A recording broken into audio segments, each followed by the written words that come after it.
Ladies and gentlemen, welcome into the Pattison Ave Phanatics Show. I'm your host, Tom Kelly. With me, as always, Joseph Marks.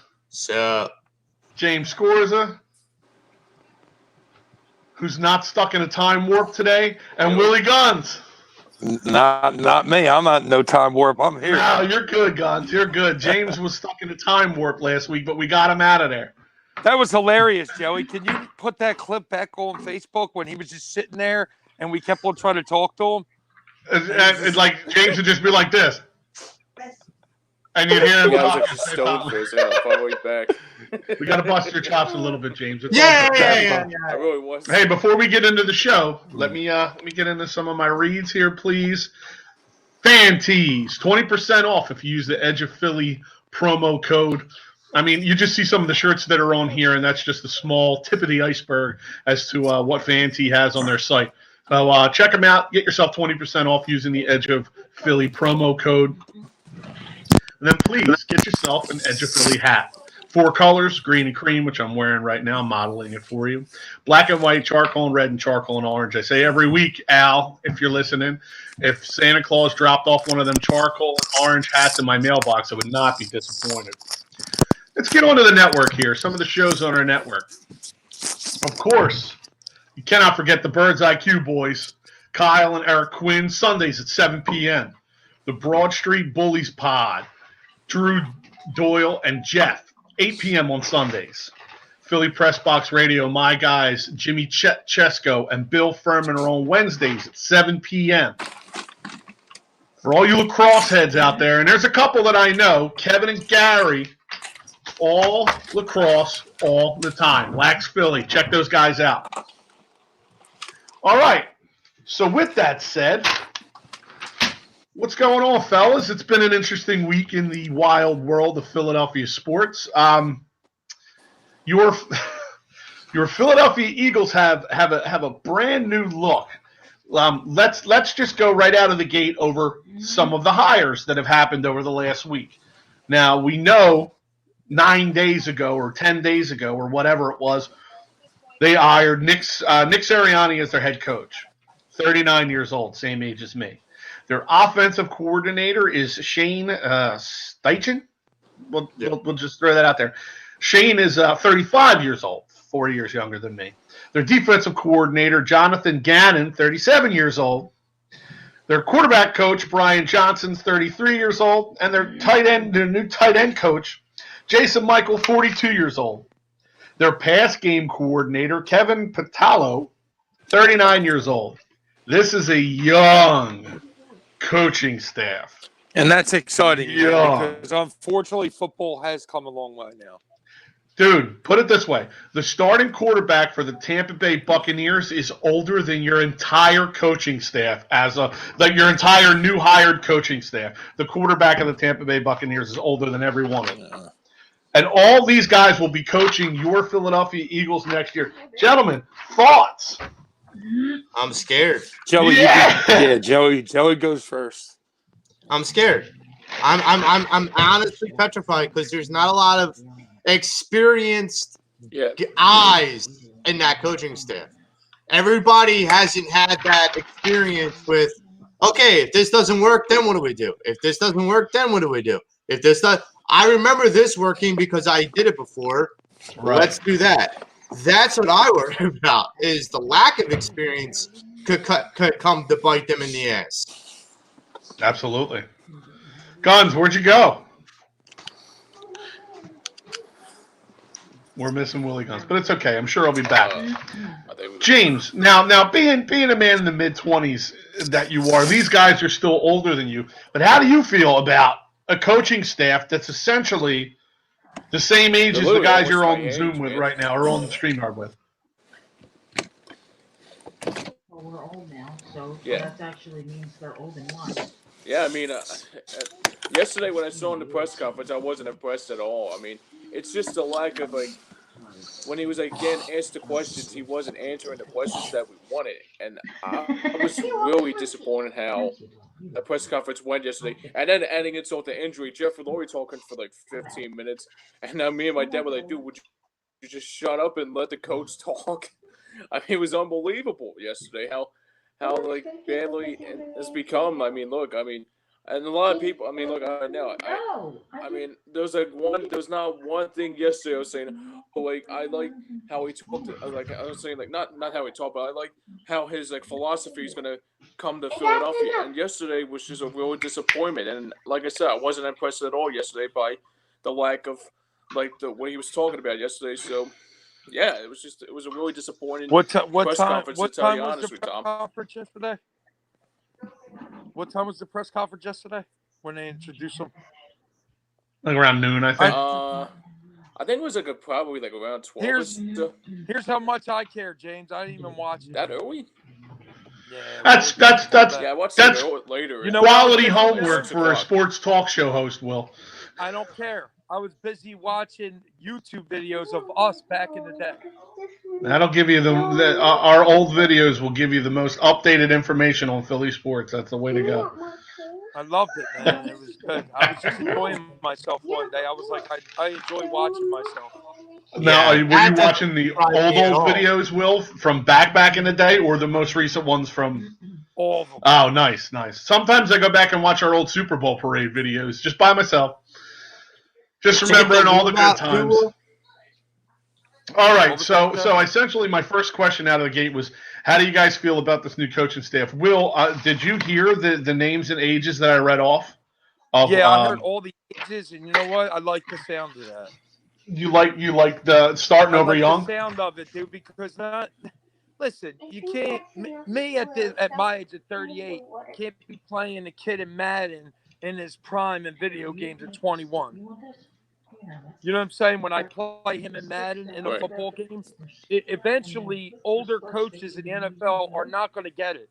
These kids are tremendous athletes, and only somebody that's kind of just like after their prime, like they're older, more mature. But at the same time, these athletic coaches, these coaches that are younger that they keep bringing in, it's taken over, man. And, nobody wants to see the older guy that can't even play football anymore. I hear that. Edge of Philly Sports checks in, our mother station. Yeah. Willie Guns loves watching himself. Well, that is something that Joey and I have known for a long time. Yeah. It's that lube ready, man. Gets that lube ready. That's not Joey knows. Willie Guns loves him some him. You could just, if you don't believe me, go on his Facebook. He's literally put his face on 9 million other people's bodies on Facebook. Oh God! Oh man! It's the ultimate Stephen King horror movie come to life. Some of them are real funny. Funny. Real quick before we move forward, I forgot to do it at the start. I didn't want to say much on it. I just think they're all young. Remember, you were saying, how do you guys feel about the coaches? They're all young, and thank God, because you got to move on, man. These younger coaches are just going to be able to put in more work, TK. They're young, true, man. And true. That's football. You know what I'm saying? And the receivers going to catch it and respect them. It's going to be respect. I hope so. I hope you're right. It's looking at I like that take on it. I like that viewpoint on it that younger coaches maybe be able to relate to players a little better because they're in the general age range. Putting in the hours, the long hours. The other thing too. Go ahead, James. No, I'm sorry. I think like everybody. I mean, maybe down the road he could be like another Sean McVay or another Kevin Stefanski, and I hope so. Find ways to win.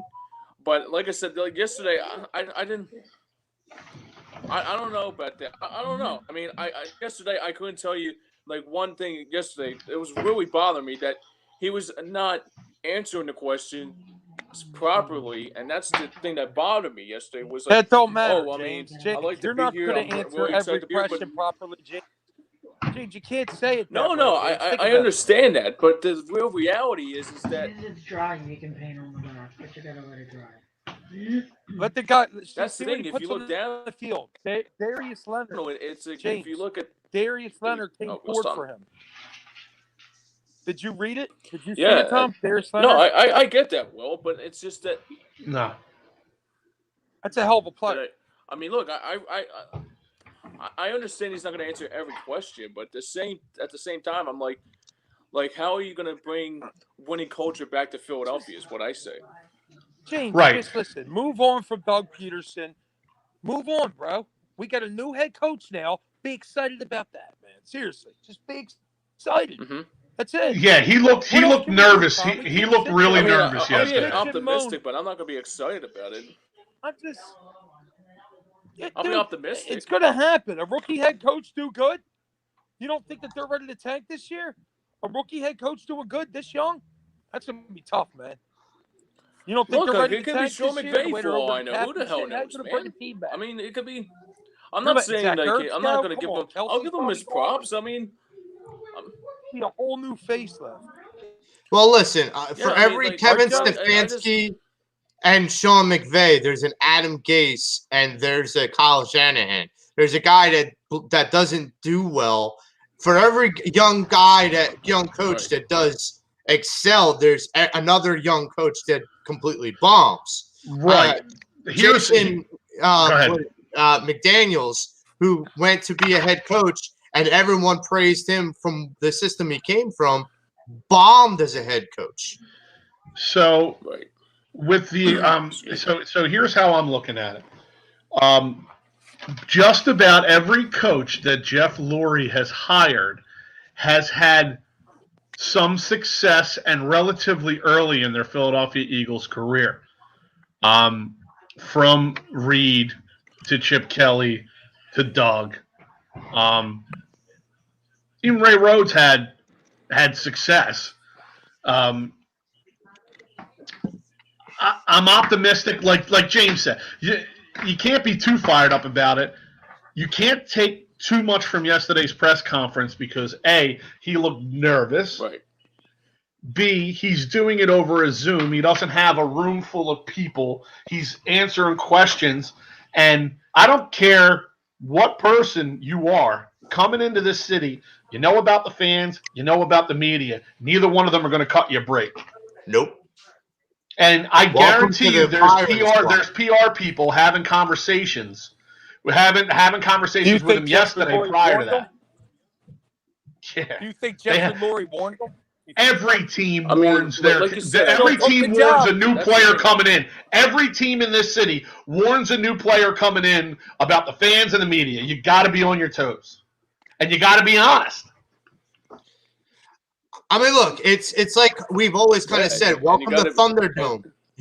You have just entered probably the hardest market to, succeed and has the most pressure in it for you. So good luck. Right. You might go gray before anybody else. Yeah. Dude, this is a golden opportunity, though, Joe. It is. He's going to really give it his all, man. Well, opportunity, bro. Understand something. I'm not saying he's not going to give it all. I mean, it could be really good or really bad. That's what I'm saying.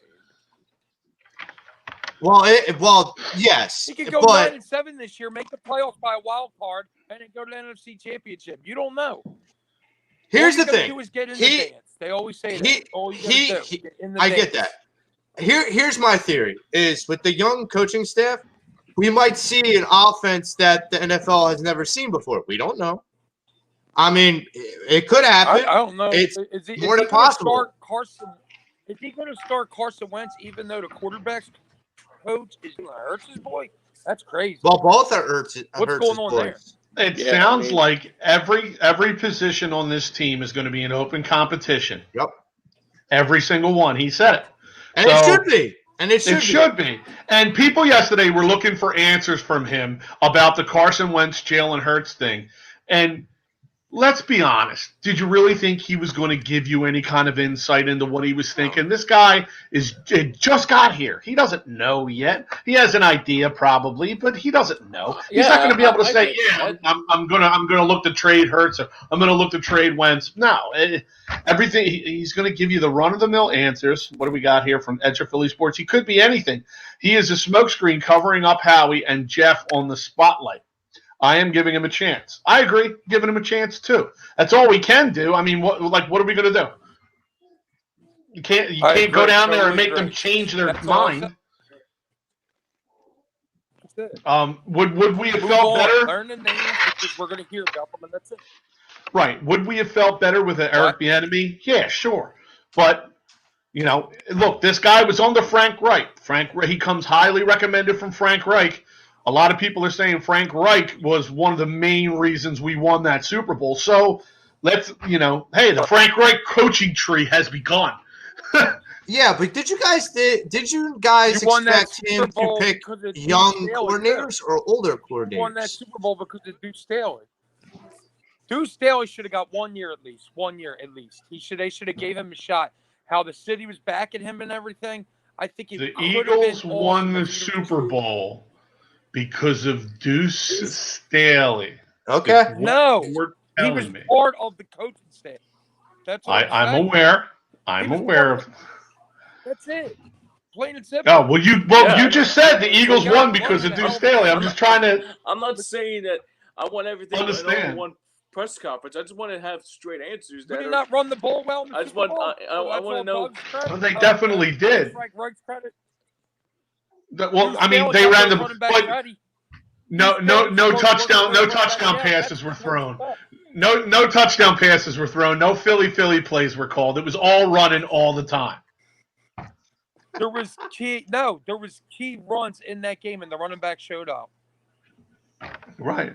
Deuce Staley was their coach all year long. But didn't you guys think that this guy would hire older, more experienced coordinators to help him out? Or did you guys really expect this? That's what I wanted, Joe. Yeah. That's what I wanted. I wanted older, more experienced coordinators to help bridge that gap between Doug's system and where Sirianni was going to basically formulate and start his system. That's what I wanted. Sorry, Guns. Go ahead. First of all, just look at all the damn drama. The Eagles are probably the biggest talk in the NFL with all this shit. And always then says, always. I want out. I'm going to Detroit doing the same job. It's almost like you think about it. It's like they read what the media says. They read what the fans say. So what the fans say is what the players pretty much want. The players want the fans happy. You know what I'm saying? Deuce went to Detroit because I agree with that. Deuce went to Detroit because he felt disrespected. Again. Yep. You should have gave I don't blame him. For 1 year. I'm sorry. He should have felt disrespected. Yeah, I think he should have got a shot. I think he should have got a shot. I do too. I was saying it for 2 years. I was a big Deuce. One shot, at least one shot. Yeah, no, it's rare that we all agree, and nobody likes radio where everybody agrees. But facts are facts. Deuce, Deuce deserved the shot. Loyalty means a lot. Loyalty means a ton, especially on this show. Right, Joey. No, I agree with you. Yep, definitely. Okay, so Deuce Staley did a good job, dude, as a coach. What person? Players love him. I got 3 names here. At 6, if the Eagles stay, if they don't go back or try to trade up to go forward or whatever. At 6, you're a brand new head coach. You're in the war room. It's draft night. You have a brand new staff. Your input is probably going to be taken with a grain of salt because you're brand new. But if you're in that room with Howie, with Jeff, what person would you like to see the Eagles draft for? What person, look, we all play GM. What person, if available, you take Devontae Smith. Sorry. If he's available, you take him at 6. I think he goes at 4. But if not him, the O tackle from Oregon, Sewell, And if he's not available, then Darrisol, the O tackle from Virginia Tech. Wide receiver help or O-line help is where I would go. You guys kind of see it the same way, or anybody see anything different? I see a couple little differences. Okay. I have Sewell. Want to go, Joe? Go ahead. Yeah, go ahead. I see Sewell. I also see Micah Parsons from Penn State, the linebacker. I feel like we need a stud linebacker to anchor our linebacking core for whatever we're about to build. I also kind of have a wild card. It's a kicker. Watch, it's a kicker. Kyle Pitts, tight end from Florida. Tight end. Oh, go ahead, one. To complement Goddard. I love all the guys you said. I love all the guys you said, but here's the thing: the Devontae Smith's going early, so you're not getting him. You're not getting, and Jamar Chaser says he's probably going again too. Everyone says so many different things, so everyone's saying so many different things. Will, I don't know. I want Surtain. I don't care about anything else. I think he'll fall to it no matter what. Surtain, he's the overrated. Best cornerback in the draft. He's overrated. He's a ball hawk. He got smoked in the championship game. He can tackle. He's physical. You're dying out there, Joey, in the second down. You're dying. That all depends for me. You know what I mean? But at the same time, TK brought up a good point. Tackle. It all depends. The problem is this team has too many holes. Too many freaking holes. Yeah. Too many glaring holes. Devontae Smith's there. I'm taking him. Because it doesn't matter. I need a receiver too. I need a cornerback too. I need a linebacker too. I need not a defensive end, so we're good there, right? We're still good at defensive end for now. But we got to basically draft. We can't draft double spots. You ever see how sometimes they take two receivers and they hope one's great, and it's like they took 3 last year. You can't do that in this draft. You can't do that in this draft. You can't do it unless they took 3 receivers last year. Well, so then here's your linebacker, Joey. I fixed you right there. Gave you David. Yeah, there's like 3 receivers in the last 2 years we could have had. He was the 3rd round pick. It just infuriates me. Was saying, it's really bad. You have to protect Carson Wentz. You have to protect Jalen Hurts. You have to be able to run the football, tackle, like TK said. And it's interesting. Is he really good, Tom? Is the tackle really good? Both of them are. Yes. Both of them are projected to go top 5, maybe top 7. Didn't they say he didn't I seen the tackle from Virginia, Joey, drop into the early teens. Right. I saw Sewell always in the top 5 or top. Yeah, Sewell's up there. The Christian Darrisol from Virginia Tech. I've seen him drop a little bit, not much, but just into the teens. I really think Surtain's gonna be a Pro Bowler, though, Joey. We'll see. I said it here, Joey. Surtain will be a Pro Bowler. Okay. Not this year, maybe, but in his career, he will be. I like it. Probably next year. His rookie year, he'll be decent in his rookie year. Well, following year, I think it all depends on that. I'll put my hot take. I'll put my hot take out there. I can see the Cowboys. I think Waddle is going to do better than Devontae Smith in the NFL. Yeah, not swatting flies. It blew out a candle and the smoke was blowing in my face. I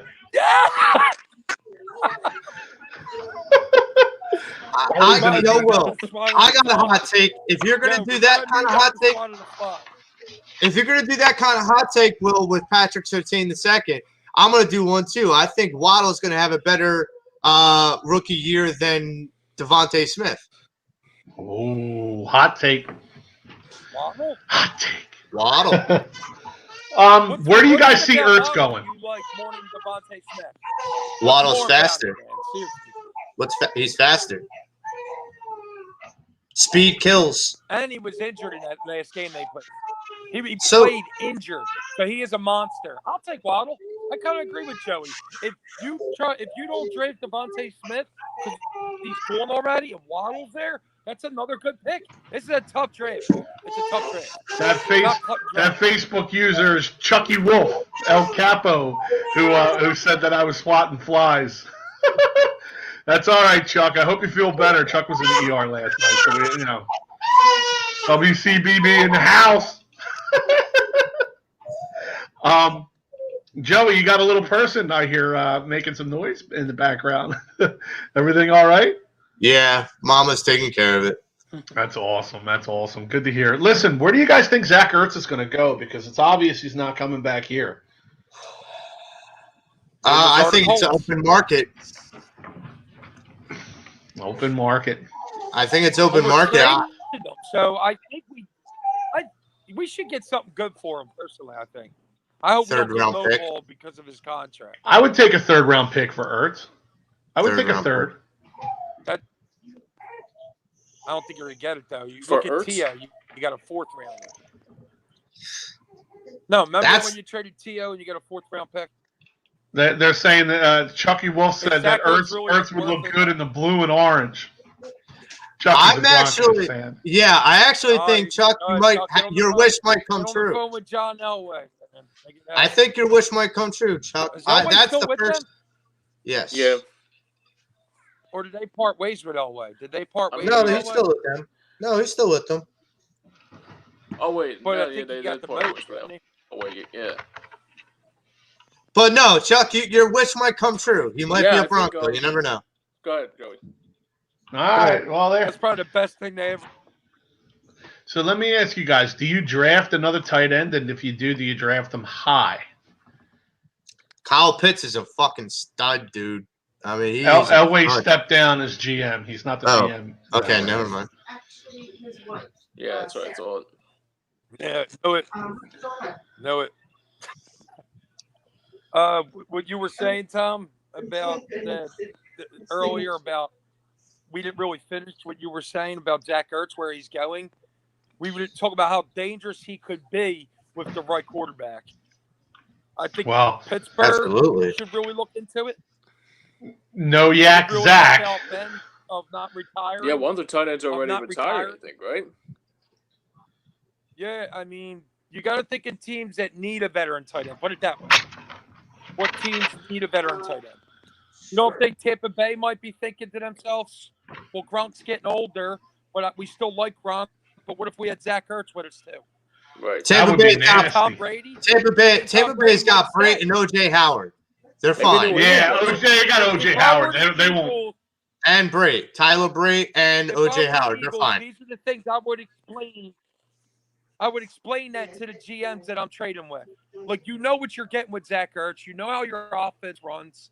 You know that he would be a big asset. Cardinals could be an option. Like, there's a lot of teams in the NFL that need Zach Ertz. I guarantee you we get something good, but, man, I've seen draft picks we get screwed. We get screwed, man. You know what I mean? A fourth rounder for T.O., we get screwed in the past. So, hopefully, Howie gets a really good deal for Zach Ertz. That benefits the Eagles. Well, that was Joe. That was a Joe Banner. That was a Joe Banner move, and he was cornerback. The reason you only got a fourth for T.O. Will is it was a cup. The reason you only got a fourth for T.O.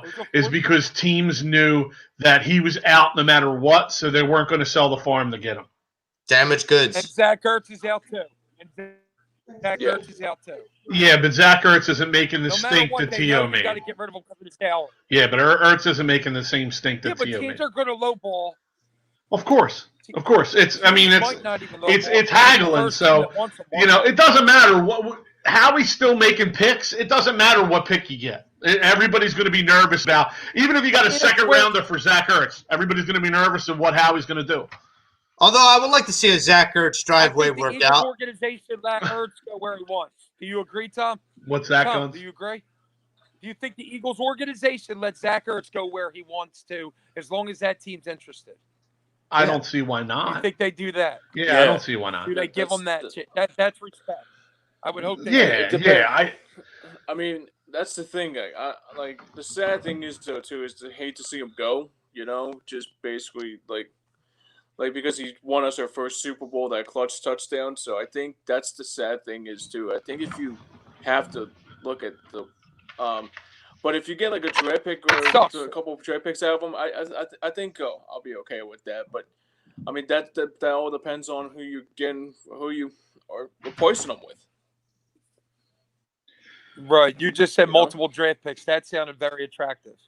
Yeah, but I mean, where are these multiple draft picks at? You In need what to build round? the team. Yeah. You know, so I would agree with I Joey. mean, are you going to get take a another third tight rounder. end to replace him with? You know what I mean? I would take a third rounder. I would. I mean, No, if I it's a would. third or a Yeah, fourth I'd round be pick, I'll take it. You know. you know what? I mean, what if you traded Zach Ertz for a young offensive lineman? You may have to throw in a pick. You may have to throw in a pick, but yeah, I'm good. You know, or you trade Zach Ertz for, you know, I don't know, wide receiver help. You know, what else? Because you know, moving on from Ertz is the right thing to do. What would you guys say? Okay, I'm just shooting from the hip right now. Zach Ertz goes to the Cardinals in exchange for Son Reddick. Yeah, I'd probably do that because you know he's going anyway. Right. Yeah. I mean, I would. You get a nice. Do you think that we're going to make a lot of moves at all, or is this going to be typical Howie? Typical Howie. Find some way. He's going to find some way to that's the thing. Who's making the picks? That's the thing I was trying to say. I'm going to say the same thing I've been saying, and that is, you know what I'm saying? This will be the worst sixth overall pick in the last 20 years of the NFL. Oh, I like it. You know what we're going to have to do after draft night? We're going to have to pick. We're going to have to pick the top 20 worst picks. Yep, I'll do it myself. I don't care. I think the Eagles might be at the top of the list with Danny Watkins.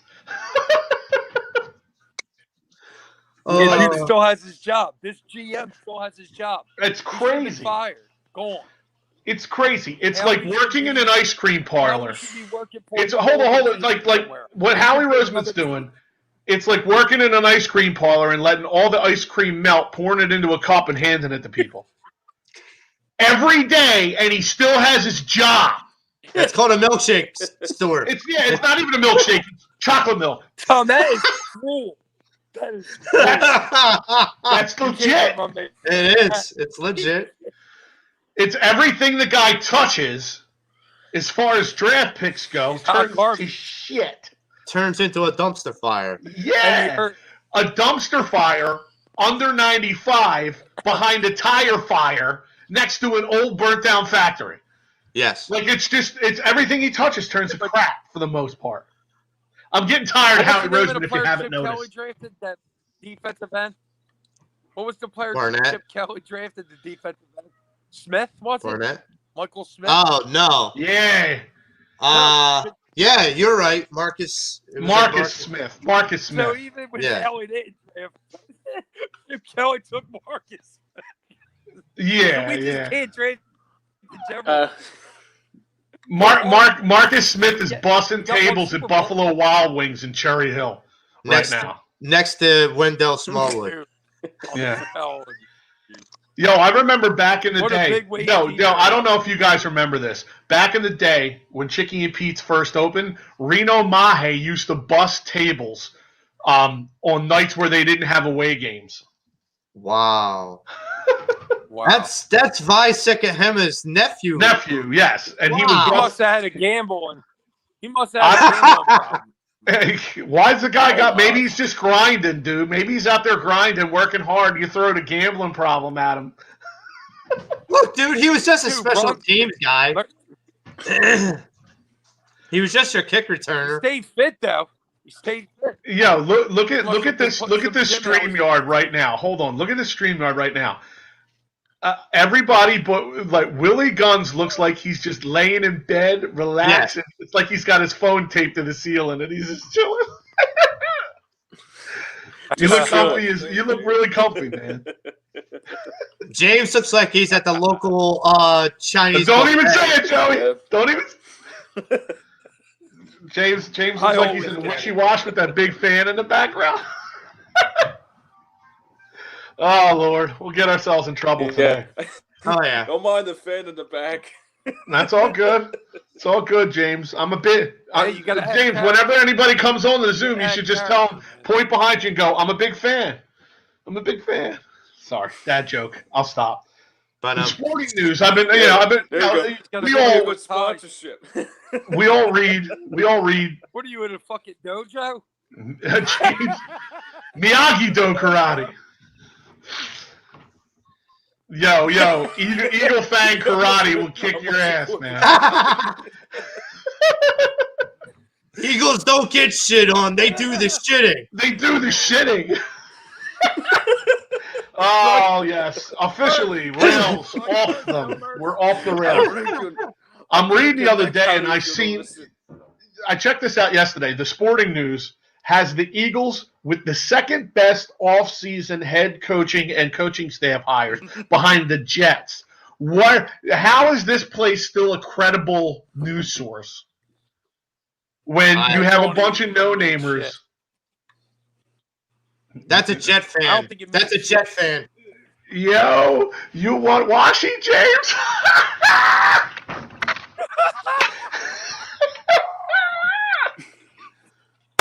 James, we'll get you taken care of, Holmes. We'll get you taken care of, buddy. Okay. Okay. Moving on. Holy Christ. Right. Wow. It's 9:36. This might be the earliest the show has ever gone completely off the rails. Yeah. 9:36. 9:36 in the morning. We're taking James for the hookup.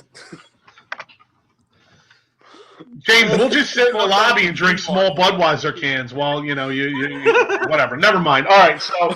It's been there for 15, 20, 25 years. I can't help it. Poor James. Looks like a all this Deshaun Watson news. All this Deshaun Watson news. Would you get rid of Wentz and Ertz and bring Deshaun Watson in here? No. Not for the cap hit. I mean, look.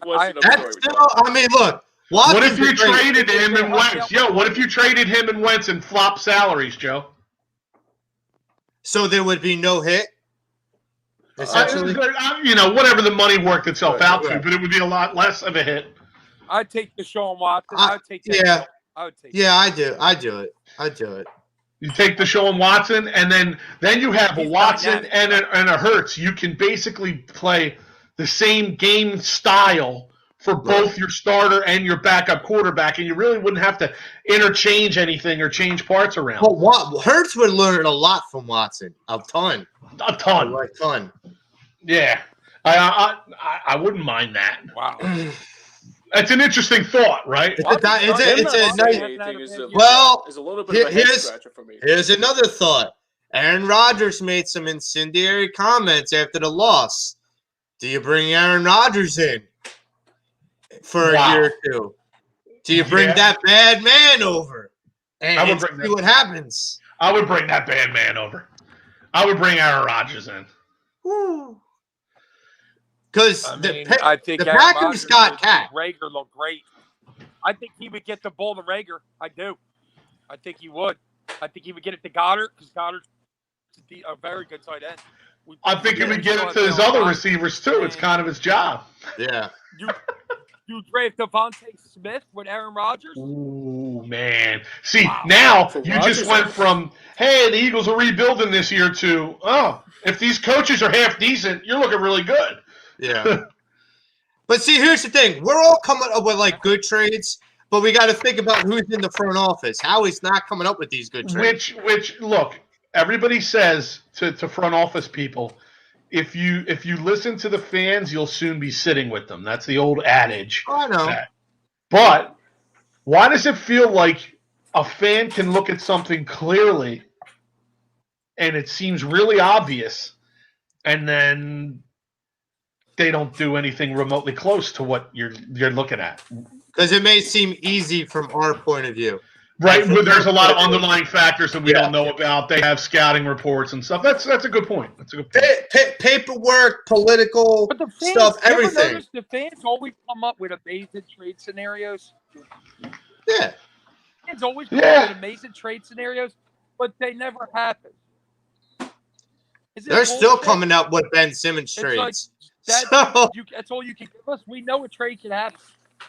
Yeah, absolutely. You know what I'm saying? Could you imagine Carson Wentz on a team that has an offensive line? It's over.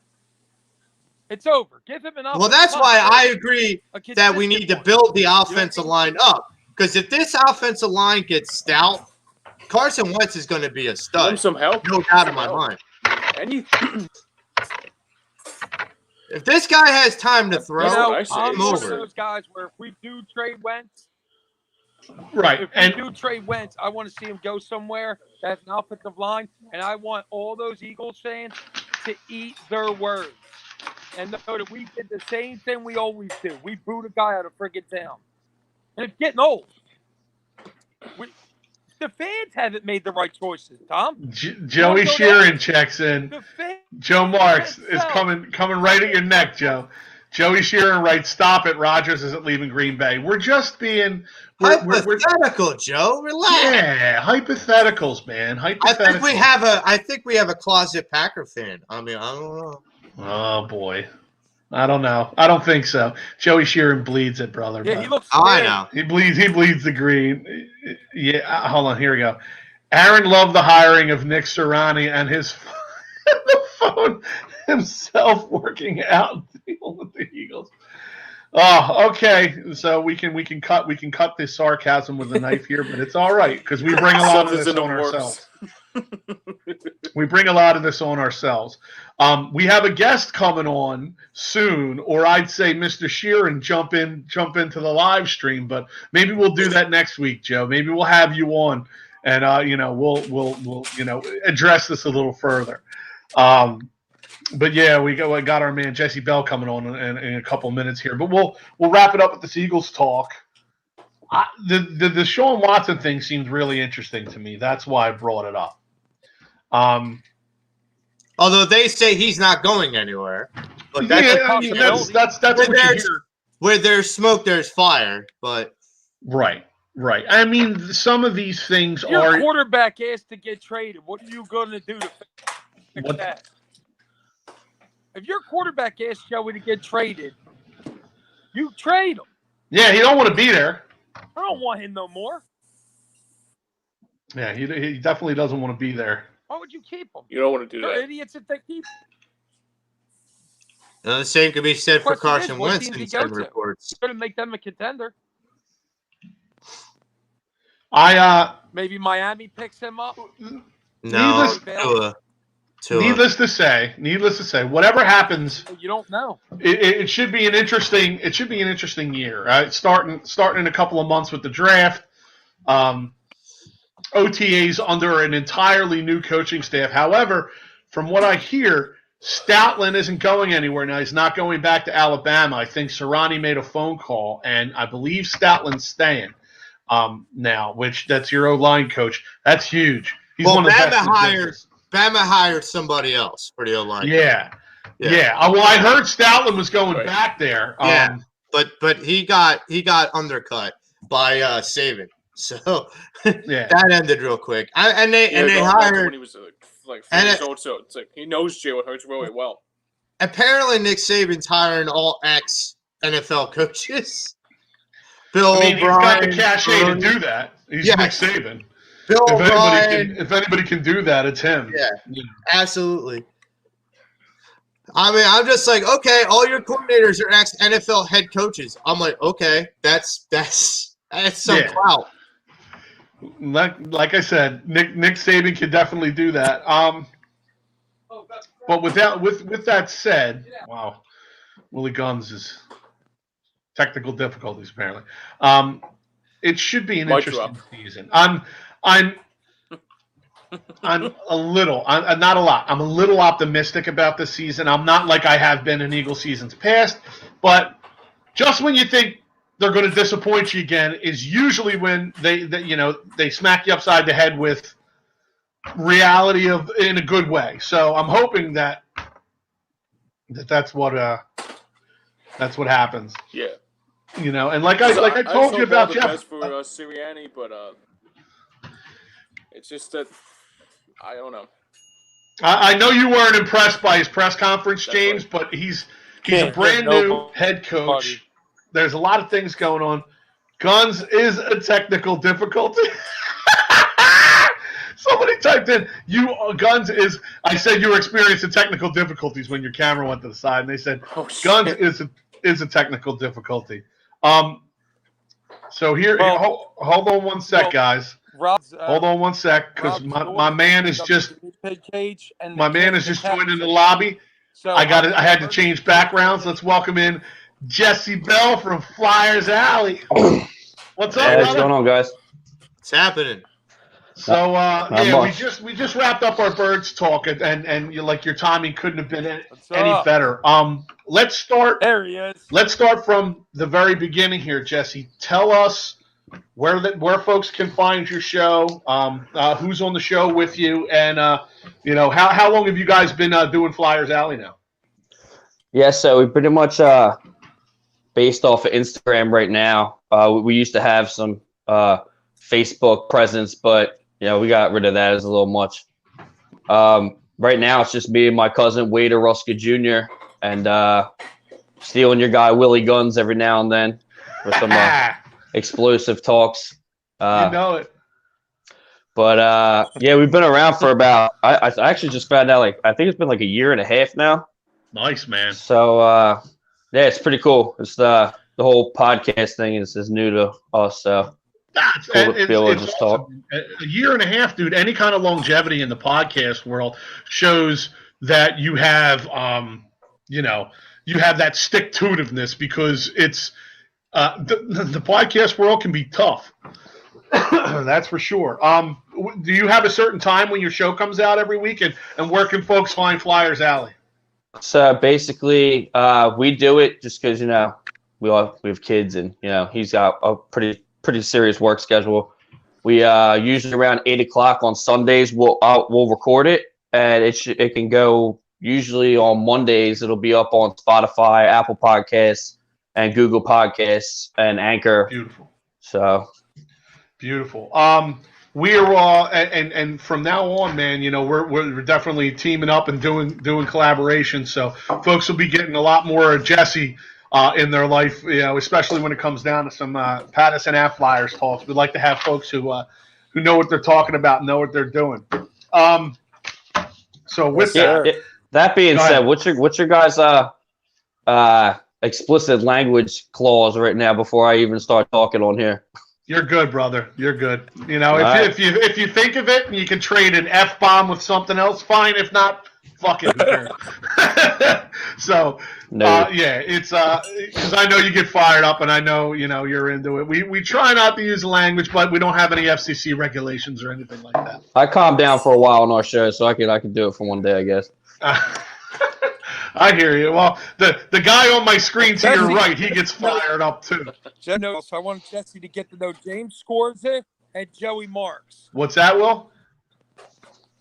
I want Jesse. Yeah, what's going on, guys? Jesse knows the guy. Joey, pick Jesse's brain. Will, we're losing you. Will, what, are you in a tunnle? We traded James. Are you sitting in James's basement, Will? No, I'm just in the same spot. I don't know what's going on.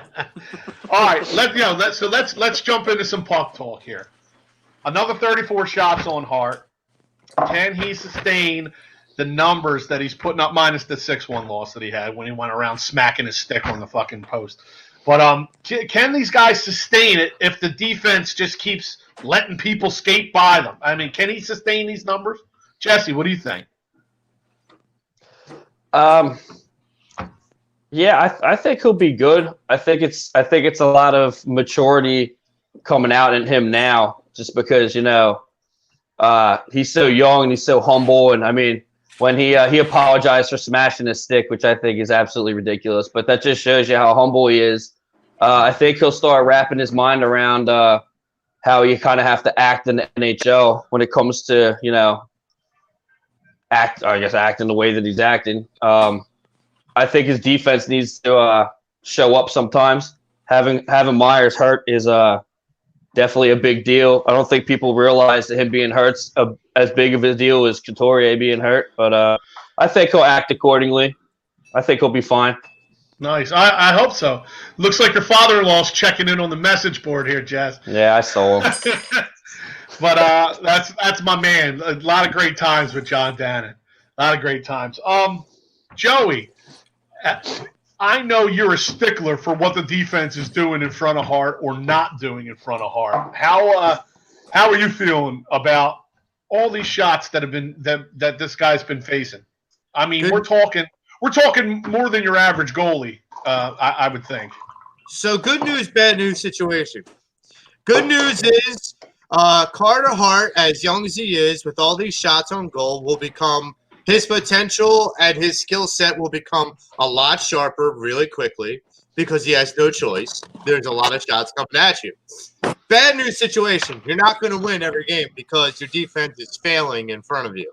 And they are failing. I mean, this is a defense that should be 10 times better than they are, and they're not. And the thing is it's not that talent's not there.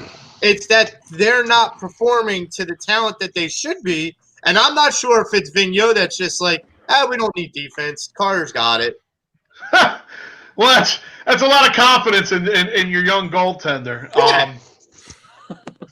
I'm sorry, I'm just reading the Edge of Phillies on fire this morning on the text boards. Guns with the bamboo pillow. Is James waiting in line behind him at the washy? It could explain the distractions. You're absolutely right. It could explain the distractions. James, you and I have had some extensive talks about Carter Hart. I can't even defend myself. We'll get the guns in a second. I just got served. What's that? You just got served? Like I said, it looks. There you are. There's a little bit of a delay.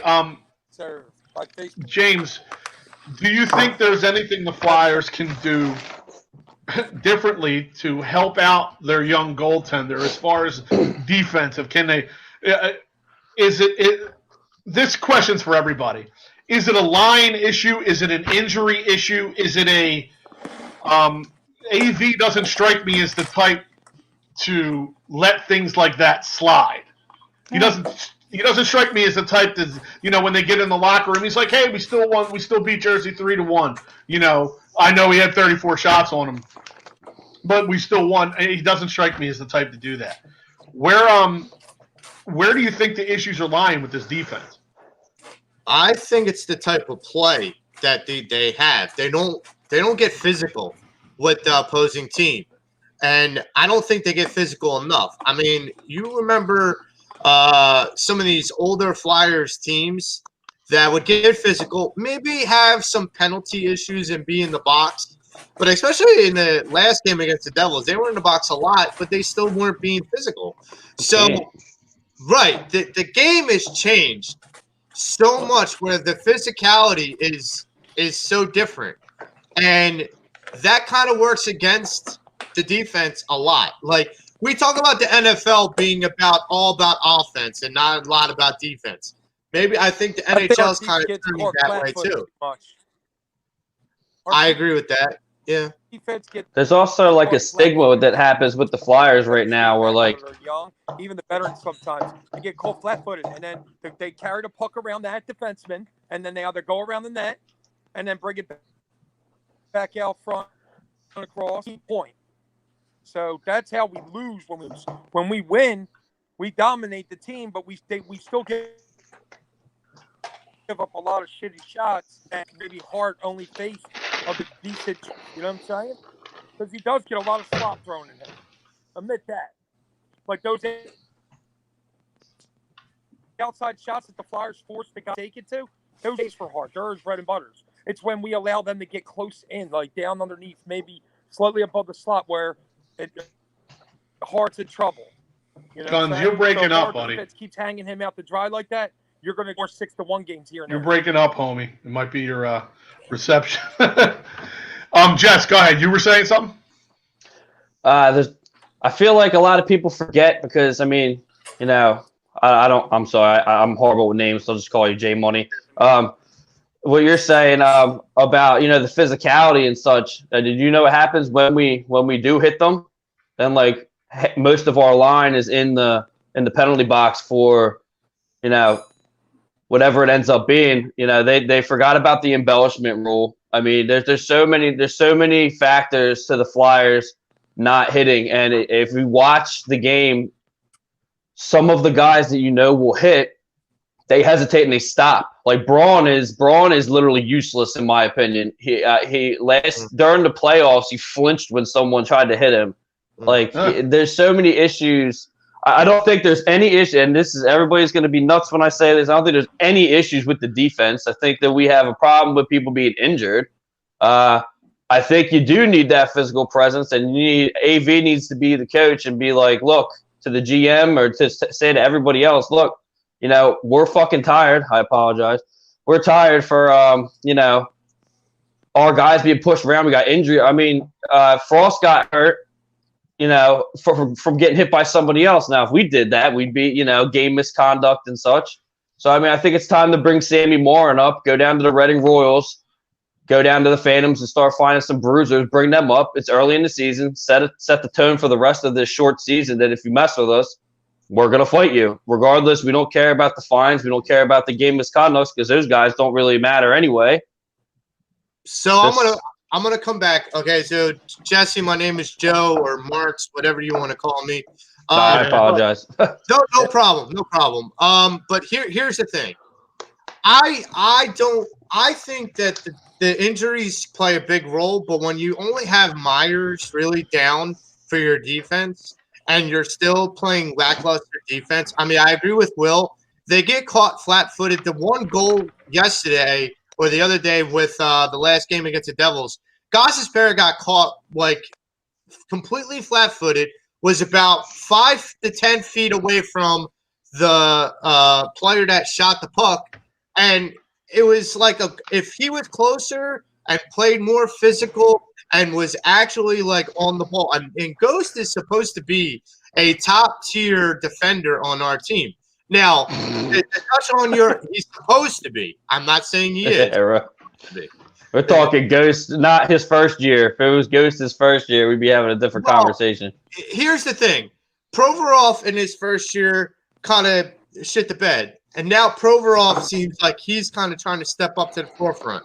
And Ghost seems like he took a step, like six steps physical. back. He's physical, but Joey.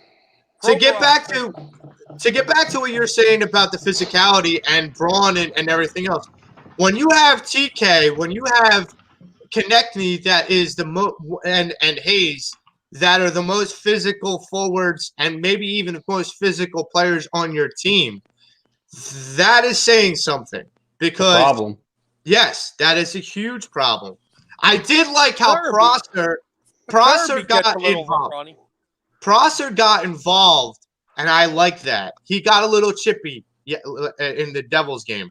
And you like Prosser.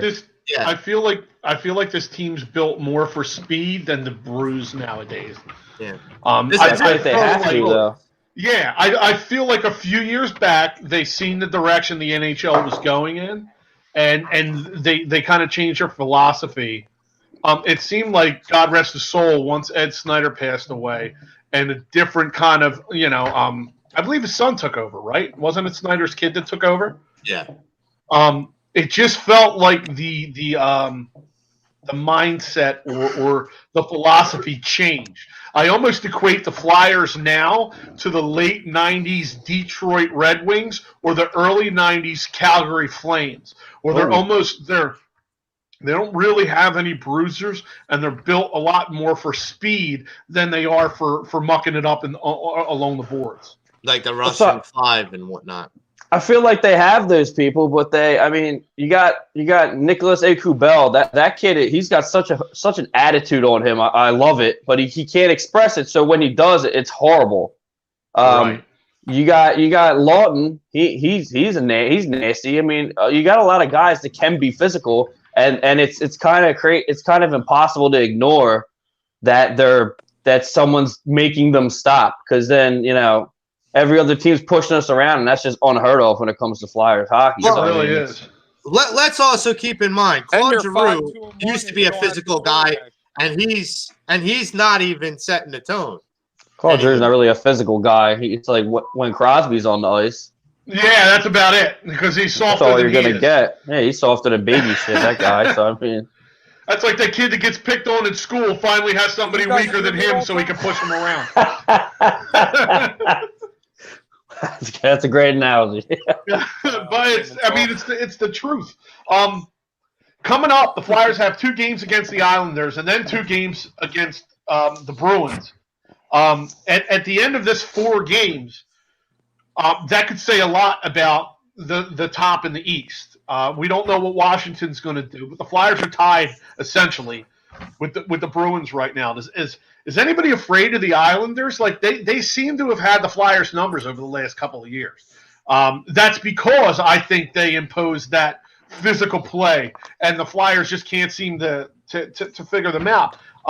This first, out of this 4 games, the first 2 against the Islanders could set the tone for either you being atop the East or dropping down a couple of rungs. Anybody else afraid of the Islanders?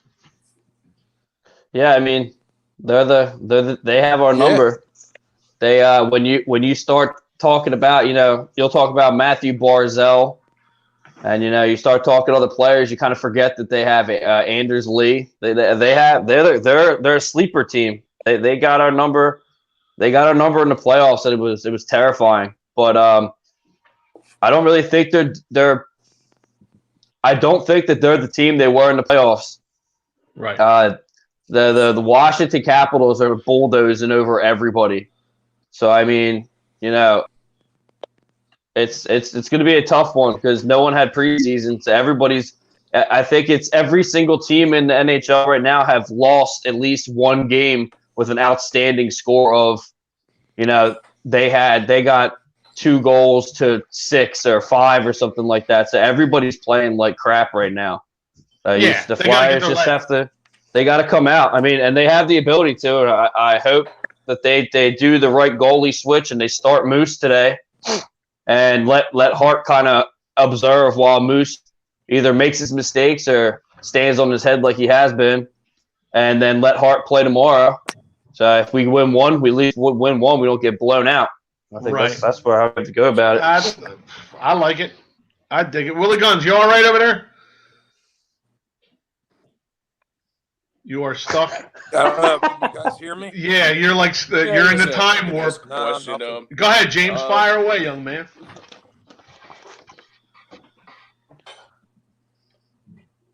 You got a question, James? I guess. Go ahead, Tommy. Oh no, I thought you said you had a question. Yeah, I think the lack of a Carter Hart struggle a few games. Would you say it's a sour slump? Well, James, one more time. You were stuck in the time warp.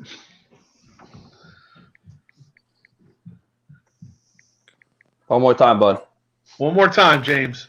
Hit that question again. Oh, I'm sorry. Carter Hart. Carter Hart's been struggling a little bit lately.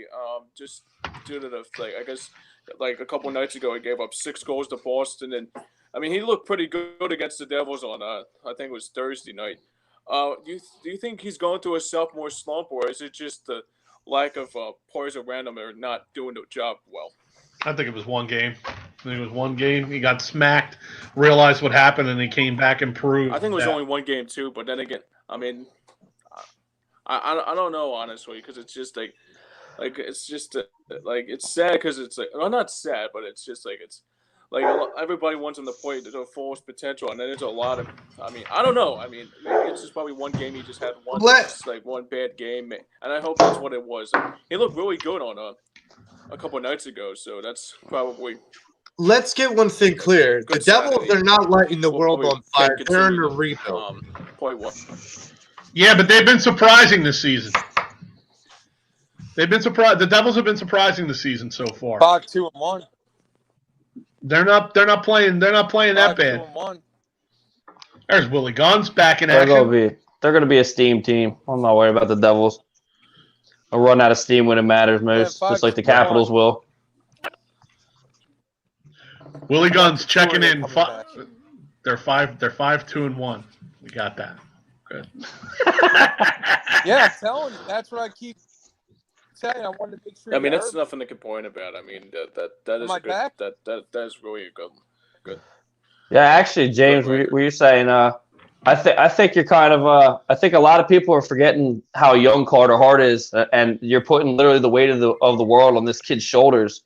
When you hear every single, you can't lie, can't convince me that he hasn't heard people compare him to Pele Lindbergh and Bernie Perrant and not be affected by that. He's so young and impressionable. He's just, I mean, I want to see the Carter Hart. I want Carter Hart to start watching Hextall videos and start getting nasty in the net. He started doing it a couple games ago. He was pushing people and poking people out of the crease. So I think once he gets nasty and turns into an adult, I think you're going to start seeing some crazy shit from this kid. Jess, look, JB checks in. Bernie says Hart is the next excellent goalie. So, I mean, he's got to be hearing, like you said, he's got to be hearing all that stuff. And yeah, you can't not hear it. As far as this tenacity, I don't know if that's something that can be learned, though. I think that's something that you're kind of born with, like some of the other killers, in other sports, like a Kobe or a Jordan, like great players like that. They were born with that tenacity. They're saying, and you could pick up on some things during some interviews with him. And when he came on last year and, they lost, he was taking all the blame. Like, I got to do this. I got to do that. I got to do this. And now that series with Boston and the loss with the Sabres, he kind of was like, we need to do this. We need to do that. So it's going in the direction of not taking the whole blame. I mean, what's he, 20, 21, somewhere around there? I mean, right. I couldn't imagine doing something what he's doing right now when I was 20, 21. Dude, next to a quarterback in the NFL, it's probably the most pressure-filled position in professional sports, I would think, is being a goalie on a pro hockey team. I mean, I've called myself numerous times saying, screaming at the TV in a drunken stupor, just like, we got to trade him, we got to do this and do that, because you forget when that goal goes past the goalie, it's you got to make that save. You got to make that save. But then in that moment, you forget that the defense even exists. It's literally like you're in a fist fight and you just don't hear or see anything else, and he just messes up. But you got to remember that it is a team sport, and that's kind of the defense has to back their goalie up. They're gonna ruin this kid if they don't start doing it. No, you're absolutely right, and you got to remember is that. Go ahead, Joe. Sorry. You got to remember, this is what we all kind of called for. I mean, Tom, you headed the front here. You said we need to bring Carter Hart up. Like bringing this kid up young means that he's going to get better and better and better. And so you got to take the good with the bad with the ugly. And look, that is going to be that. It's not always going to be pretty, but this kid's got a lot of tenacity, a lot of confidence, and a lot of, forgive the pun, hearts. No, it's the truth. And Jess, on our show a while back, I said, I feel you need to bring him up because here's what you're going to find out. Keeping him down there, keeping him down on the Phantoms isn't going to do him justice. If you bring him up, he faces the music, he fails, you know what you got in him, you can move forward. But if it's baptism by fire is what they call it. Absolutely. And it's so in my opinion so far the kid seems like the real deal to me. I know this. Go ahead. I'm sorry. No, I'm sorry. Good. I know the stigma that this franchise has around goalies. And since Hextall, either bringing in veterans like a Van Beesbrook too late in their career, or space cadets like High Five, I can't. His name's escaping me right now. Ilya Brizgalov. That's it, Brizgalov. He's getting paid in Florida right now. So. I know. Him and Bobby Bonilla have the two worst contracts in sports history. He's a Looney Tune. He is, but we've had no success when it comes to Willie Guns is back. Sorry, Guns. Let me add you back to that. That's so loud and sexy guys. Right. But we've had very little success with starting goalies, and then you do goalie by committee, and everybody who's a fan of this team knows how it's been. So to have a young goalie who's seeming to stand up to the pressure, and succeeding, yeah, they're going to have those bad 6-1 games every once in a while. But I love this team with him in the pipes. Well, you got to remember, before Carter Hart took the pipes, took the net permanently as our number one goaltender. Before he came up, we had like 16 goalies, something like that, in 10 years. Yeah. And it's like it was obscene. And I'm like 16 different goaltenders in 10 years. That's ridiculous. Well, I mean, look at what you got down the pipeline. I mean, you don't have very much goalie-wise. I mean, they ruined Anthony Stolarz completely, and then they sent him off to Anaheim, which is where Anaheim, Ottawa, and Detroit are where you go to end your career. They showed him. Alex Lyon is going to be a result to that right now. I mean, I don't care if he's in the AHL or the OHL or WHL. When you have 97 or 94 block shots in one game, I mean, that should turn some heads, and they refused to bring him up. He didn't perform very well when he came up. But what you were saying, Tommy, about, letting Hart come up, Hart came up because he said, look, your guys' goalies suck right now. My stats, which I don't really like stats at all, because, Steve Mason was rated the number one goalie in the league when he was around, and he was a shit show. Yeah. So he said, my stats are better than these guys. Give me a chance. He comes up, and he's awesome. So imagine if you got all the guys on the Phantoms that are looking like they're going to be the next lineups. You need to give them a fair chance. You need to let them come up for an entire season and let them do what's going on. And it sounds horrible, and it sounds like there's going to be some losses. But, I mean, look what just happened with Carter Hart. I mean, I'm not very impressed by Morgan Frost at all, but what if you did that with him? What if you did that with Alex Lyon? There's a lot of things that they're afraid to do, but, I mean, they're under fire when it came to having a goalie. But, I mean, you got to let some of these kids play. You got Bobby Brink and Cam York, Team USA. If they don't come up next year, you guys are out of your mind. Yeah, and there's not too many midline players here. Our team is either really old and there's really old guys and really young guys.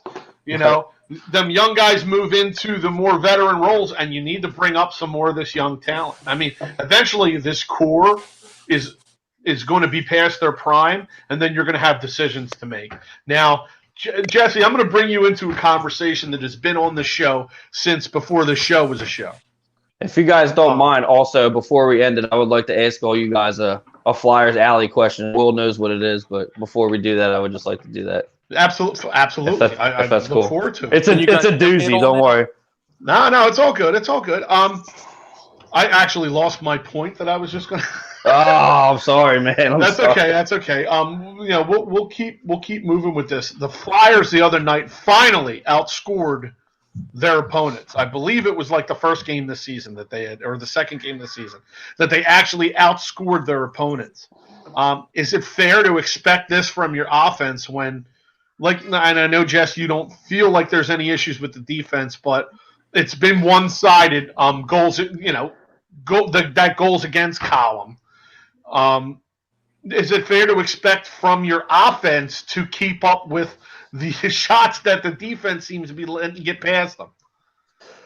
Now, I know you're not a stats guy. You said you're not big on stats. I can do it, but I just would rather keep it out. On my show, I can do that with you guys. Yeah. So let me just save myself again. I do think there's an issue with the defense, but I just honestly think that it's a cog machine thing. You took Myers out and you replaced him with Ghost, and miracles aren't going to happen.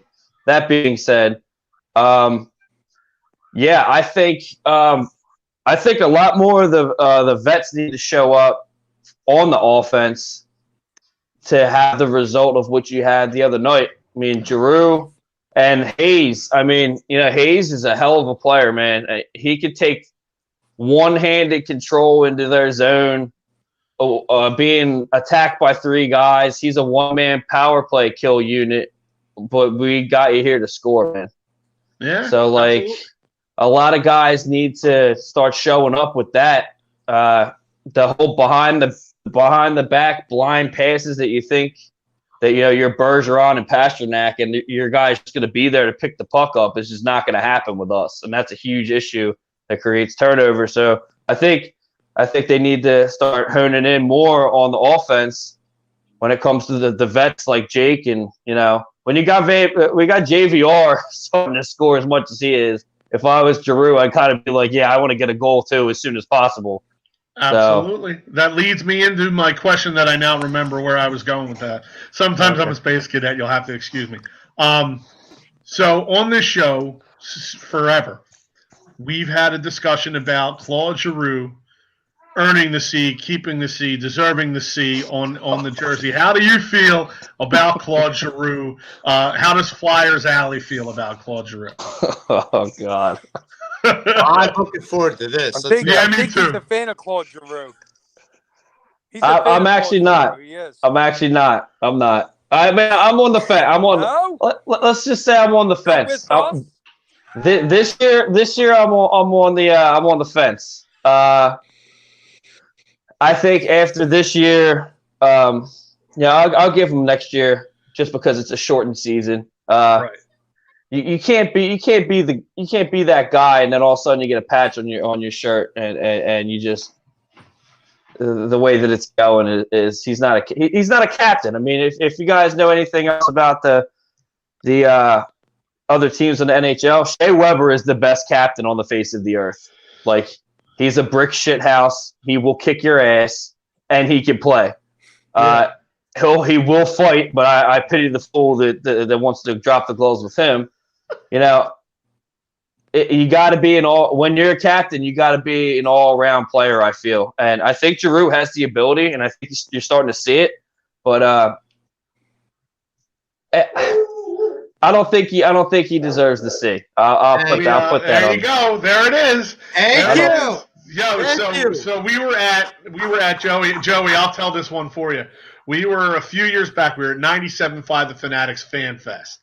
And Jason Martinez was there, and he was doing like a round table with, I think, Bill Metzer and a couple other guys, and started talking about Giroux, man, and Joey. Like the people in the crowd were able to ask questions, and they gave Joey the mic, and Joey's coming at Jason Martinez in front of, I think we were at Victory Pub in Xfinity Live, in front of a packed Victory Pub. Joey's going toe-to-toe with Jason Martinez on whether or not Claude Giroux deserves the C on his jersey. And Martinez is going off of opinions, and Joey's nailing him with facts, right? Just peppering him with facts. After the show, Martinez comes up to him, shakes his hand, and they were going back and forth, but it's just fun to see. And Joey and I see eye to eye on we just think somebody else deserves a C. We thought like Wayne Simmons should have it when he was here. Well, a guy like that's a captain. Yeah, I mean, right. You can't talk about that subject or even have an opinion on that subject if you don't have anyone to back it up. So who's going to be the next captain? And I honestly think it's Lawton. Yeah, I don't think it's Couturier. I think it's the only reason why I don't say Couturier is because of what happened to Giroux. He needs the C taken off his chest, and he needs to be a fucking player again. Yeah. And if you give that to Couturier, the same thing might happen. You give it to Lawton, who already does what he's supposed to do. I think you're just going to get results. Okay. I think it'll pump his tires up a little bit more, and he'll get a little bit more aggressive. No, I get that a lot. But they won't do it. But they won't. They might. It goes by tenure. It doesn't. It doesn't go by, everyone. I get kicked off of Flyers sites all the time because my opinion clearly doesn't matter to anybody else. But it does to us, Jess. Oh, I appreciate it. Was the one place on the earth. Yeah, I mean, you can't give it to Hayes. You can't give it to you can't give it to anyone. It's all about tenure. You got to see Lawton's rised up in the ranks from the Phantoms, and you just can't give it to someone like that. Jake doesn't want it. James does. JVR doesn't want Bobby Clark. JB's blowing up the feed, Jess. and you got to think. I kind of agree with you, Jess, with Lawton. That's a good point. But I'm a Coots guy, so I mean, I'm going to stick to my guns. But I don't disagree with you with the Lawton thing. But here's my thing. Do you think it's worth – I know he's got his own little no-trade clause, but do you think it's worth trading Claude Giroux? For who? Well, there's one person. There's one person I would trade Claude Giroux for straight up, and that's Johnny Gaudreau. One person. Hockey. Really? I don't want. And there's rumors of, which I think is absolutely horrendous, that McDavid wants out of Edmonton. You got a better chance of Matthew Tkachuk being straight than him wanting to leave Edmonton. You can't. I would want Gaudreau because he wants to be here. He wants to end his career in Philly. He said that when he started in the NHL. I would take him just because you're guaranteed. Like if you get Patrick Laine, there's a reason why they were getting rid of him because he's a problem in the locker room with the coach. He's an issue. So with him, what if he doesn't get along with Giroux? What if he doesn't get along with this? We spent all this money on this guy or got rid of draft picks or traded. The trade was Patrick and Morgan Frost and a first-round draft pick for Laine. Like, there's no one in the league that's worth that unless it is McDavid and he wants to leave. With Gaudreau, he's coming in and he's going to mesh with the team. He's young. He's going to be there for a long time. He's going to make it's going to work. So that would be it, though, because Giroux's not done yet. You need to take the C off his chest. No offense, man, but you need to start being a player again. Here's my thing. Yeah. His best season was 2-3 years ago, 2017, 2018 season when he had 100 points and 33 or 31 goals. You got to understand, this guy, I want to be able to agree with you in the sense that he's not done yet. He's a star. I just think he's on the downslope. Have you ever played? Yes. Yeah. Have you? You've played. Yes. So it's like a team. So I wouldn't be talking like in space when I say this. It's one of the biggest team sports. Yes. So like at that time, who was he playing with? Who was feeding him the puck, and who was his defense, and who was this, and who was that? Right now, I think the problem is that he's literally mentoring all of these rookies. He's showing TK what to do, and I think sometimes he's showing Voracek what to do. I mean, Giroux's hockey sense is so he's being a good in-depth, captain behind the scenes. He's being a good captain on the ice, but he's not. He's not scoring. Yeah, he's not. Hands down, the best teammate Claude Giroux has ever had has been Jaromir Jagr. 100%. 100%. Not the Yogs. I'll make this argument with you too, Jess. Is that what would you say because of Pittsburgh's success? They kind of had the same makeup. They brought in Crosby and Malkin, but then they brought in some veterans to kind of mentor those guys. Is that the problem? Is that there's not that older statesman that kind of take that pressure off of Giroux? I think you don't have. I think everyone gets scared, and a lot of people don't know that. AV's he's a veteran guy. He's not a fan of rookies, so him actually letting these kids play has got to turn heads. It's got to open up eyes and realize the talent that's on this team. That being said, you don't have with all the vets on our team. When you lost Wayne Simmons. And when you lost Matt Niskanen, you lost the depth of veterans. Like now we don't have a veteran. You're calling Ghost a veteran defenseman. Which is crazy.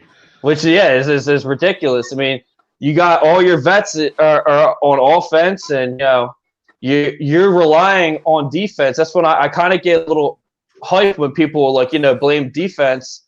Our defense was pretty solid during the playoffs. We made it to the second round. And if we would have got past the Islanders, we would have won the Stanley Cup, hands down, 100%. I will be bold and say that just because that's exactly how it would have went. Because there was no team on the East that we were worried about. There was no team on the East that could have beat us in a series besides the Islanders. And if you go back on Flyers Alley and listen to a couple of the episodes that me and Wade did during the playoffs, I was like a broken record. The Islanders, I am worried about the Islanders, and that's what happened. So, I mean, I think you need a better veteran presence on defense. And if I'm correct, correct me if I'm wrong, I think Prosser is on defense, no? He's a winger. Yeah, he's a winger. A defenseman. No. No, I guess he is a winger. So then, I mean, you need to keep. Regardless of what he is, you need to keep him on the team. So I mean, you need that presence. You need vets. You need a mixture of both. I mean, as we're it looks like the whole team likes Prosser already. What's that? Yeah, they're calling him a legend in the locker room. The whole team likes Prosser already. They love him. Dude, he's great. He's been around the block. You know what I mean? Word up. Do you think it would have made any sense to bring in Char? God, no. Okay. I just wanted to ask. I disagree with Jesse. I disagree. I would love to have Chara. I would love to have guys out there that you're like, I hate him, but if he was on my team, I'd love him. And then there's guys out there that you just hate to hate. Yeah, that's me. No, but he's slow and he doesn't do it. I mean, what's he do? He doesn't do anything. Now he's down in Washington, so Wilson can protect him. Now he needs protection. On skates now. Like I said, he looks like Chuck Norris uppercutted a giraffe. Oh my God! He's a veteran defenseman, though. He's a veteran defenseman playing with younger guys. He could be a good mentor. Nah, he can't even keep up with them. He's too slow. Nah, dude, he'd be out there with a walker. He's got a 9-foot stick. I mean, come on. Yeah, he'd be out there in the ice. He'd be out there in the ice. You know, when you go to the ice skating rink, you see the little kids with the little tripods. A lot of guys have NHL careers by not having speed. Some guys make their careers in the NHL with not having speed. But he didn't have a career to begin with. He was just a goon. JB, old guys. Relax, JB. Well, wait. So, Jess, what is this Flyers Alley question that you had? I hated them. Okay, so we've done a couple interviews with a couple guys, and I've stunned them with this. Taylor Lear, if you guys remember him, he was starstruck. Well, not starstruck. He just didn't know how to answer it. Do you guys think that Wayne Gretzky would have gotten as many goals as he did if he didn't have Dave Semenko and Marty McSorley clearing the lane for him? I mean, I don't think as many as he ended up with, but I think you could literally put 2 cardboard boxes in front of Wayne Gretzky and he would find a way to score. Yeah, that's the thing is where I don't agree. Because the trade with the Oilers to the Kings, McSorley had to go with them or they won't make any trade. Right. So if the NHL knows that, look, like this guy, he can't make it without these guys, you know, I just don't think you. I don't think he would have scored as many. But he made it before he made it to the Kings. So like, I don't know how you can say that. I mean, he played with He played with great players in Edmonton. And yeah, how do we know? How do we know that it wasn't Gretzky who made these players? No, I know, but he's saying would Wayne have been as good if he didn't have those 2 guys? Well, he didn't just play with those 2 guys. But everywhere he had, though, he had someone that was clearing the lane for him, like a Messier and McSorley and a Dave Semenko. You can say that about Lemieux too. I could. I'm not a Lemieux fan either. He's not a Flyer. No, I know, but I'm saying, like, Jágr cleared the lane for him. I would have said the same thing about Jágr if he never came to Philly. You could say that about Tom's boy, JR. You could say that about him, too. Who? Roenick. Jeremy Roenick. Jeremy Roenick. I'm not even going to bring up Roenick. I like Roenick, so. No, Roenick's one of my favorite. I tell the story. The day his jerseys were released in Modell's, I was in the gallery with Joey buying a $225 Jeremy Roenick Flyers jersey, which I still have up in my drawer, but it would look like orange saran wrap on me if I tried to put it on now. I don't want to do that. That was it. I mean, I got. That's a great question, though. I mean, it makes you think. Like questions that make you think. I really do like questions like that. So. Well, I'm a Orr, and you know. I'm an Orr fan, and you know. Are you not a Great One fan? Like, do you I'm not. I'm not. I don't. I think there were players. That's when we get back to stats. You can look at stats, he had goals and such like that, and you know, it's kind of like, you know, I don't know. I just don't think that he was an all-around great. When you say the great one, you got to be an all-around great player. I mean, you know. His stats. You're about to say that. You're about to say that S word. while you guys talk. You're about to say that S word. Yeah, the stats are insane. Jesse, I know you don't like that stats word, so we're gonna press you on it. Jesse, you're talking about a guy that like rests his arguments on stats. So I'm very well aware of who Wayne Gretzky was. I know you know. But the same thing is, you have Bobby Orr and you have, I can't remember the other. I can't believe I can't remember the other two's names. Yeah, there's just so many. There were so many players that were there before him that I think have been, drowned out by the Gretzky name. I mean, he scores a lot of goals. That's cool. That's one aspect of the game. So put him in a situation where he's got to fill in for someone like, someone gets hurt real quick and there's a breakaway towards the net. Is Gretzky going to dive for the puck? Is Gretzky going to get hit by the puck? Nah, he expects one of those guys that I was talking about earlier to do that instead of him doing it. Right, but you even said sometimes you need a goon in order to do some stuff. And so with your argument, you need certain role players to play certain roles on that team. His role was not to be the guy to dive for the puck. Here's another. So what you're saying is that how many goals does Gretzky score today? How many does he score today? How they call penalties in the NHL? Probably 3,000. Yeah, yes. Right.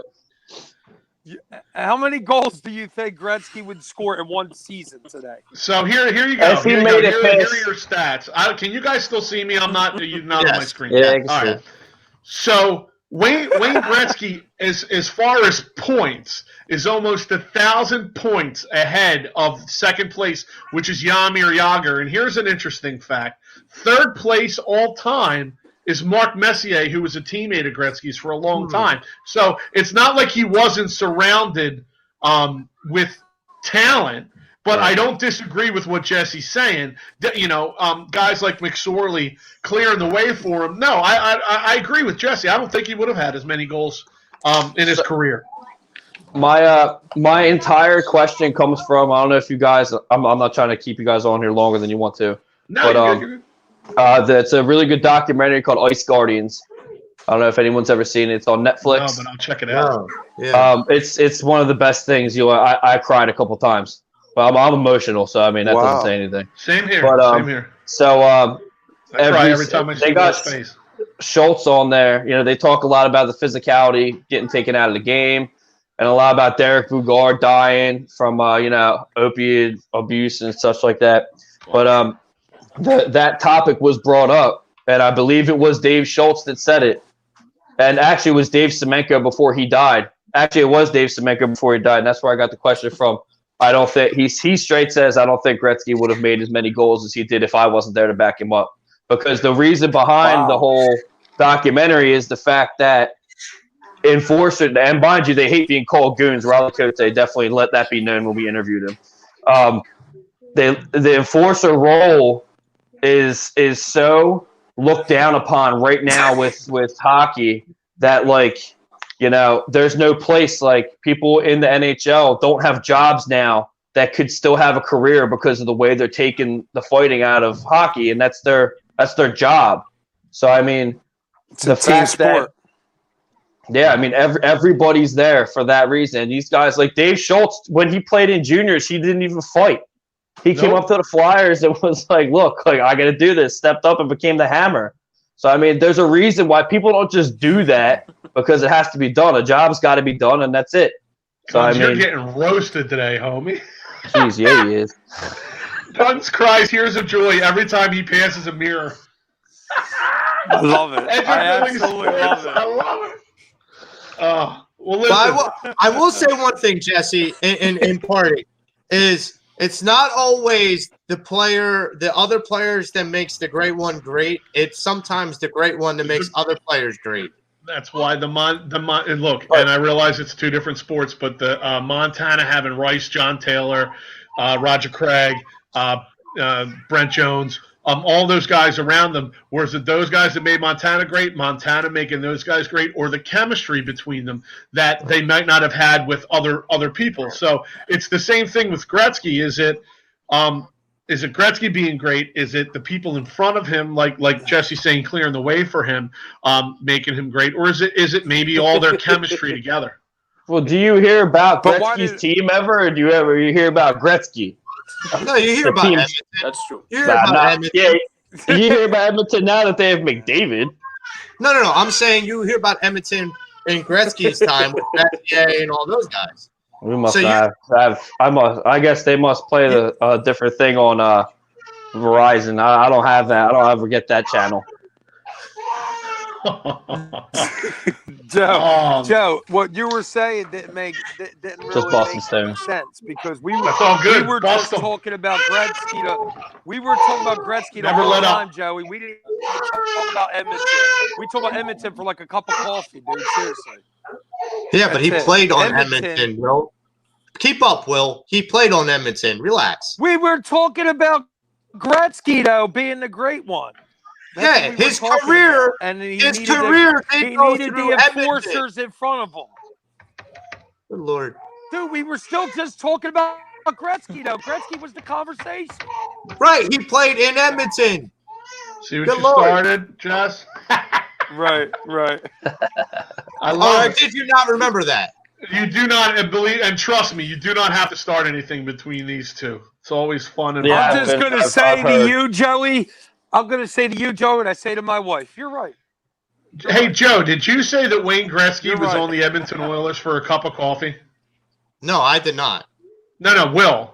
Did you say that? No, I said we talked about the Edmonton Oilers for a cup of coffee.